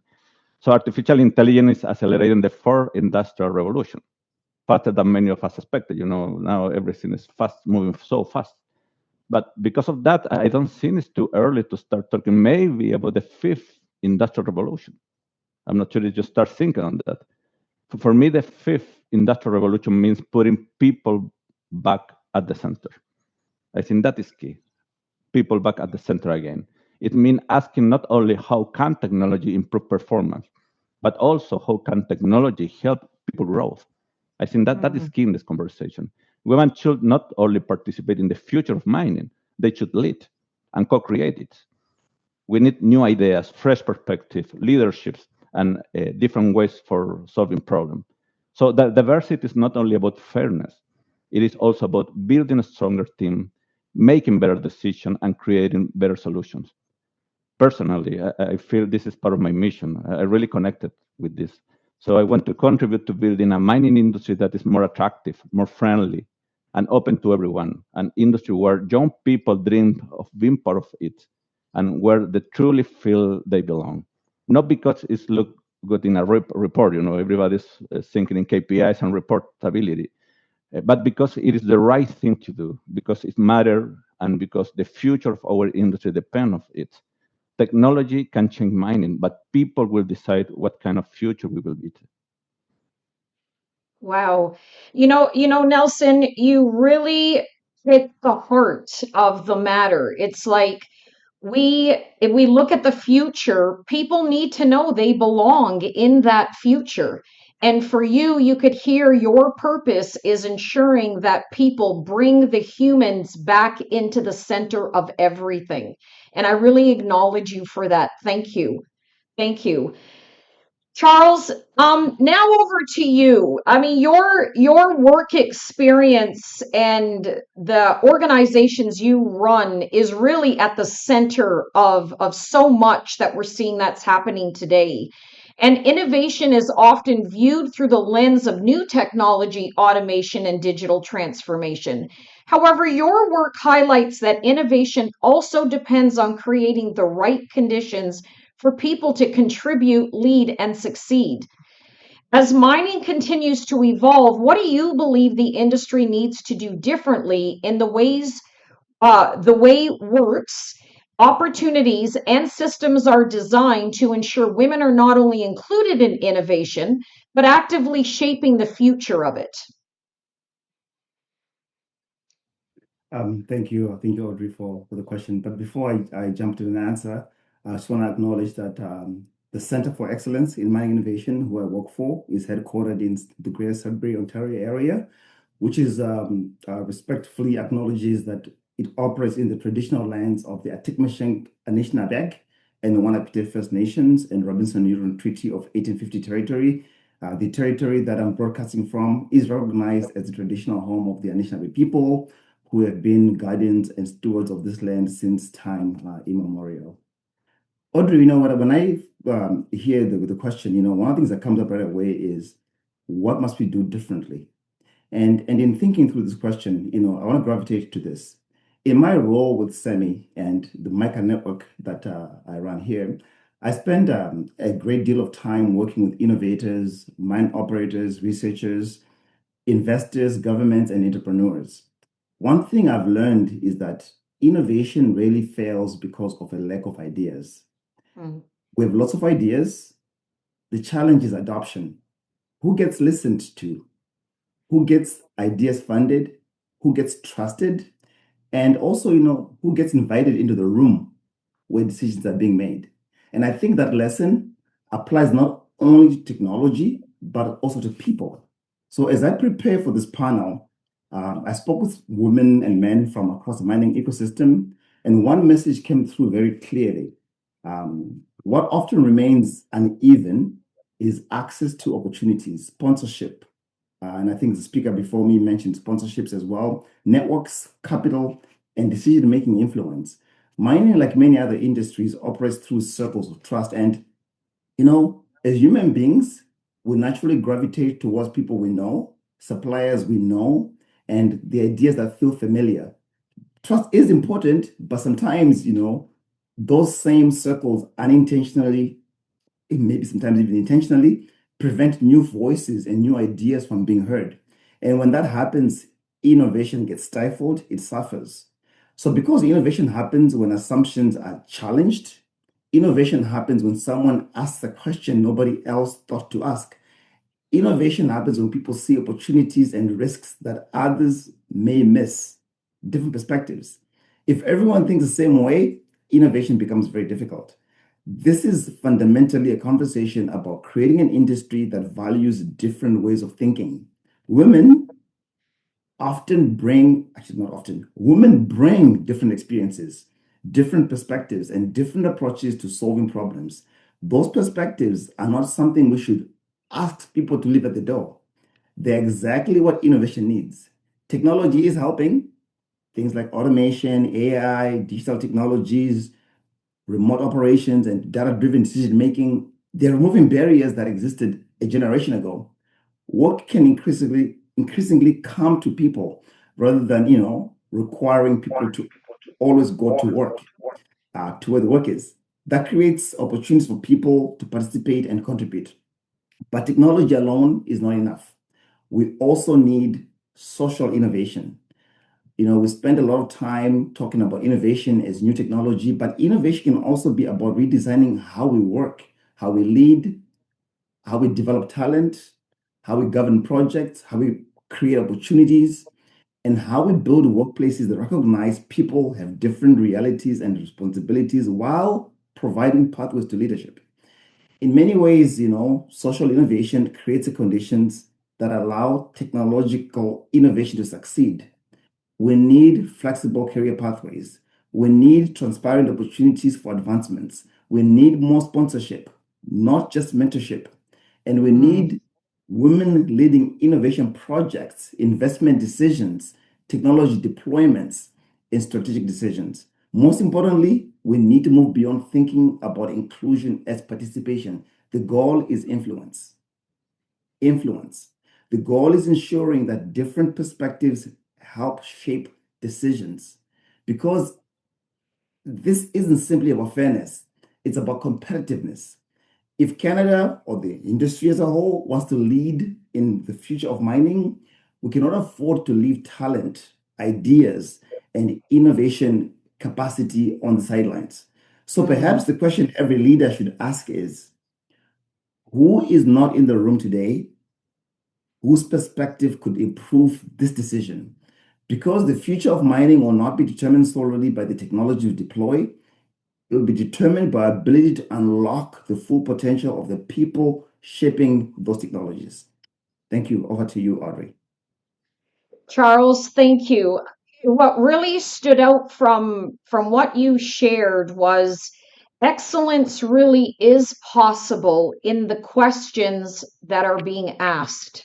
We need to ask that diversity of thought, and the courage to speak up and share, and be okay with the no's when we're not in the room and make ourselves be in those rooms. So thank you. Thank you. Val, back over to you.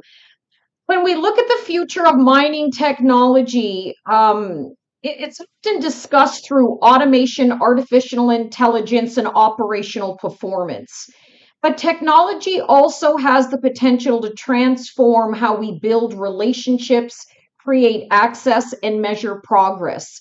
From your perspective, how can digital innovation help ensure women entering trades, mining, technical careers are not only included in future opportunities, but are active participants in shaping, leading, and benefiting from the future of mining?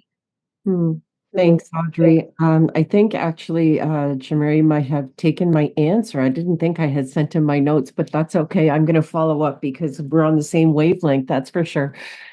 Firstly, I'd like to start by saying we cannot change what we cannot measure. Okay.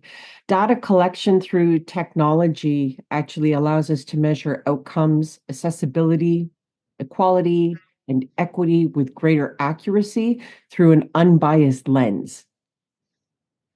Okay. The numbers are going to be what the numbers are. That's the beauty of it. We don't need to dispute what we've collected or what we're seeing through the processes that we use.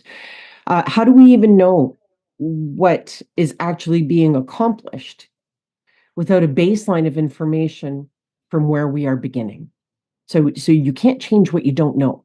So understanding where we are at the onset of trying to put effective change and mechanisms in place for inclusion, diversity, and all these other things, it's really important that we need to determine what we have to implement to find that pathway forward and where we need to be. So in order to do that, first we have to understand what we do know and where we are, and then make decisions from that point forward on how to advance, right? If we don't understand at the onset of what it is that we're looking at and respect the knowledge that we do have and accept the knowledge that we don't have, we're never going to find a clear pathway forward in order to implement the results that we're looking for. Okay? Our actions need to be intentional.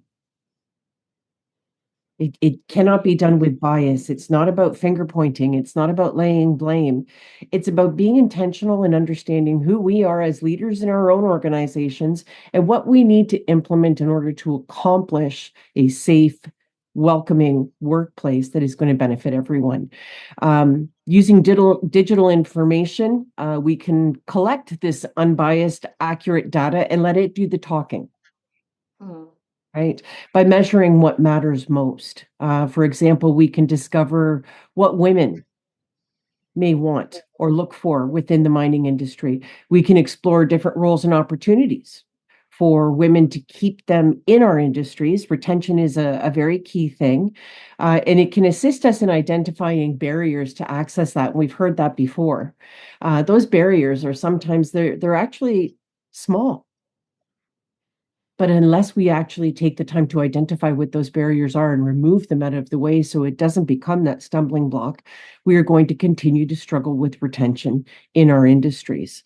As leaders, and certainly I do this on a regular basis as the executive director of iSeed, I always ask, how is the decision that I make today going to affect my team or the people that work with me tomorrow? Right? Data removes that guesswork for everyone from a single source of truth. Okay. And I also want to share that's what to me is something that's really important is that as I advocate for these spaces where women are not traditionally employed in great numbers, and as I work for an organization that focuses through an Indigenous lens, I think it is important to recognize that when we work and make decisions that improve opportunities and lives for Indigenous people, improve opportunities for women, we are actually making improvements for everyone. It doesn't stop with just that sort of core focus group. These changes are bringing about safer workplaces, safer culture, a host of other things that are going to benefit the collective community where we work. And I think that's extremely important that we look at that. It strengthens our cultures, right? It actually takes a lot of the intersectionalities that we see and it has them be more acceptable in ways that we can address them from a leadership position to ensure that people are welcome and that they're safe. And actually the one thing that I was going to say, and Shamari, you beat me to it. Women belong in every room, right? So I'm going to advocate for that continually and again, and it's very nice to see counterparts on this panel who hold that same view. So thank you so very much. Thank you, Val. When we look at data and technology and what it can help us do in the space of Integrus data, your one statement of a source of truth is really powerful because we get to decide what we want to measure based on what matters to us as an organization and as an industry. So thank you. So Nelson, back over to you. Epiroc is helping shape a future where mines are becoming more connected, automated, data-driven.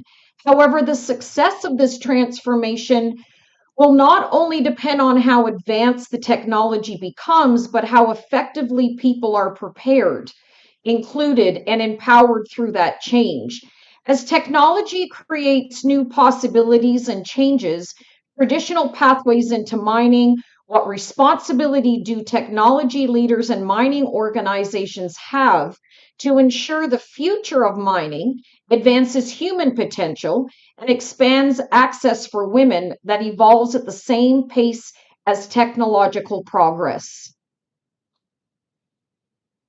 Yeah, thank you, Audrey. I think that my initial reflection is leader create opportunities. I think that is my initial reflection, but for sure Epiroc is helping shape a future where mining is becoming more connected, automated, and data-driven. But technology alone will never lead this transformation to succeed. Yeah, people will. So I believe organizations like Epiroc, I'm proud to be part of Epiroc, have an important responsibility. We have a responsibility to create access to learning, to help people develop new skills, to create visible pathways into emerging roles, to sponsor talent and create opportunities for people who may not have seen themselves in a traditional mining career, and especially to help women see that there is a place for them not only to participate, but to lead in this new industry. As recently, artificial intelligence and automation, become part of our daily work today. So we have choice. We can use technology because I listen to different conversations about some fears about technology now. So for sure, we can use technology to create fears and exclusion, or we can use technology to create opportunities. And often said that the fourth industrial revolution is about making machines smarter. But the fifth, and sorry about insisting on that because I think it is moving faster now, the fifth industrial revolution is about making humans stronger. For me, this is not just a business conversation. It is a responsibility that all of us who participate in this industry share. Our dream and our duty should be transform mining into an industry where people want to belong, as you reinforced recently, Audrey. An industry that our children are proud of, an industry that attracts talent because it is purpose, it is values, it is positive impact it creates. The future of mining is not only about producing minerals that world needs. Now a lot of discussion due to digitalization, automation, AI, but society depends on those minerals. That means we have responsibility to extract them ethically, with responsibility, and in a way that creates shared benefit for communities and for everyone who is part of this industry. The company that will succeed in the future will not be the ones with the best technology only. They will be the ones that combine technology with humanity, performance with purpose, and innovation with inclusion. Because the future of mining will not be decided by artificial intelligence alone. For sure now everybody's using ChatGPT and other tools, but that is not alone. It will be decided by human wisdom, courage, and our ability to bring people with us. So my honest hope is that one day, when young people think about their future, they will say, I want to be part of mining, not because they have to, but because they believe this industry is helping build a better world. Nelson, I believe pretty much everybody on this call and those that will listen to your voice, we can hear the conviction about, keeping power with the people, right? We are here, we lead the way, and thank you for that. We definitely are in that fifth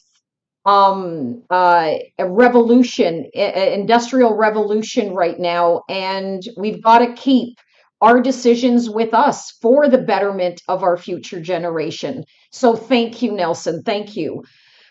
Carls, so as we end this conversation, through your work advancing mining innovation and supporting the development and adoption of new technologies, you have seen how ideas move from concepts into solutions that create meaningful industry impact. Traditionally, innovation in mining has been measured through improvements in productivity, efficiency, safety, and operational performance. As we look toward the future of mining, how can the perspectives,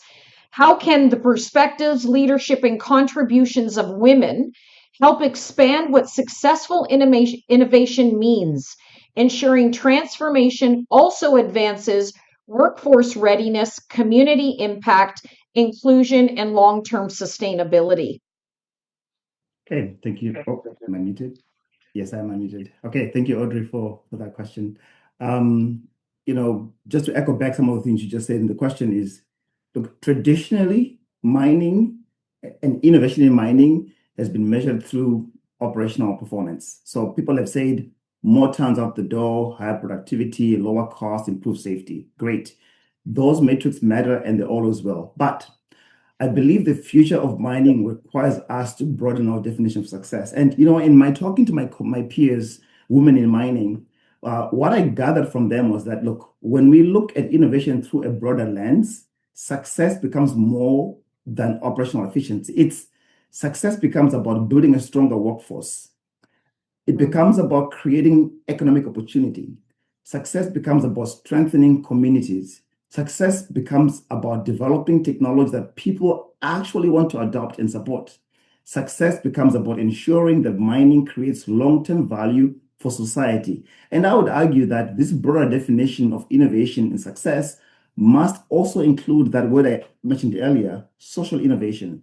Not just innovation in what we build, but innovation in how we work together, how we develop leaders, how we attract and retain talent, how we create workplaces where people can contribute fully at different stages of their lives and careers. The most successful mining companies of the future will not simply be the ones with the best technology. Just to echo what Nelson said, they will be the ones that create the best environment for people to contribute, collaborate, and innovate. Perhaps the most innovative thing we can do as an industry is broaden our definition of value. Not simply whether a technology produces more tons, which is important, but asking whether it creates better outcomes. Better outcomes for who? Workers, communities, indigenous partners, future generations. Better outcomes for sustainability. I don't believe women simply add diversity to innovation. I believe women help expand our definition of innovation itself. They help move us from asking, how can we mine better? How can our industry be better? To also asking, how can we create better outcomes? And perhaps the greatest innovation opportunity facing mining today is not even technological. It's our ability to bring people together with different experiences, different perspectives, and different ways of thinking to build a stronger, more resilient, and more competitive industry. Because when we do that, innovation becomes more than a tool for improving operations. So sorry, becomes a Chimarai, tool to for improving interrupt you. lives. So sorry to interrupt you and this beautiful panel. We are running out of time, so could we please do wrap it up? But thank you so much for this impactful conversation. Thank you, Gafone. Charles, do you want to just finish off your last statement? Yes. I want to end that, because when we look at innovation from a different lens, innovation becomes more than a tool for improving a mining operation or an industry. It becomes a tool for improving the lives of the people that work within mining. Yes. Thank you, Charles. Such a wealth of wisdom with the three of you, these global leaders today. Thank you, Val, Charles, and Nelson, for your voice, your wisdom, and your experience. And I'm going to now pass it over back to Gafone, and thank you, everyone, for being with us here today. Thank you so much. What an impactful panel. I think if it was up to all of us, this event would probably be about good 4 hours so we can get the most out of everyone. But I think we've learned so much from this panel and it's given us a lot to talk about, as I've seen already happening in the chat. And so as we're nearing the close of today's event, we would like to extend a special thank you to the World Gold Council for their support for this year's celebration. And so today's conversations do remind us that progress happens when people come together, where there's community, purpose, courage, and commitment to creating a more inclusive industry for the future generations. And together we are building a mining industry where everyone can contribute, lead, and belong. And so thank you to everyone who's contributed to today's event and made IDWIM 2026 possible, to our speakers, ambassadors, moderators, panelists, volunteers, participating WIM organizations, production colleagues, and our wonderful MC who would be me, in case you were wondering. and everyone working behind the scenes. We have such an incredible team that have been working tirelessly to make sure that this is a smooth rundown, and we're all getting the impact that we'd like to make.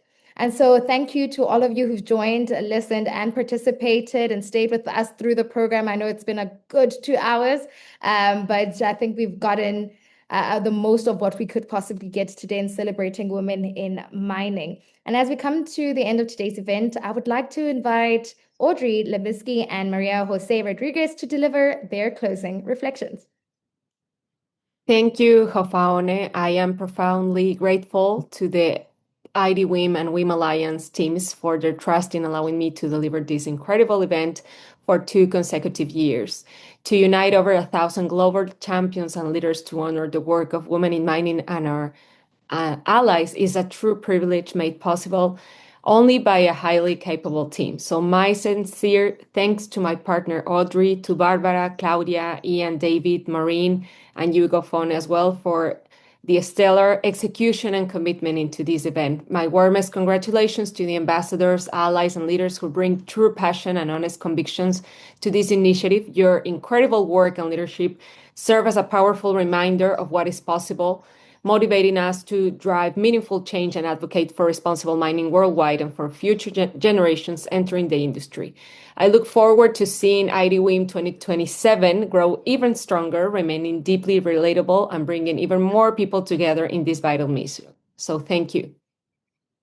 Thank you, Marie Jose. And thank you, everybody. I want to first express my deepest gratitude to every speaker, everyone behind the scenes, our allies, and every single guest joining us from around the world. With a special acknowledgement to you, Marie Jose. You really are a true ambassador and representation of women in mining. I want to leave by saying today today reminded us that the future of mining will not only be defined by the technologies we develop, the commitments we make, or the resources we produce. It will be defined by the responsibility we take, the partnerships we build, the voices we include, and the legacy we choose to leave behind. As women in mining, we are not waiting for the future to happen. We are shaping what comes next. But meaningful progress has never been created alone. It is created through collaboration, allyship, and through people who choose to open doors, challenge barriers, and move this industry forward together. Thank you, everyone, for leading with courage, respect, and purpose. Together, we are not only imagining the future of mining, we are building it. I'm sure that we've all learned so much from the panels that we've had, the keynotes, and also listening to our ambassadors and also those who've gotten allyship and so on. So it's been such an incredible journey for us, and the mission remains the same. We are continuing to push women in mining, we're pushing inclusivity and so on. And in our small pockets of impact, I know that we are doing something towards the progression of women in mining. Thank you all and have a wonderful morning and evening or good night to you all. It's been a pleasure. And thank you for celebrating IDWIM 2026.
Hey!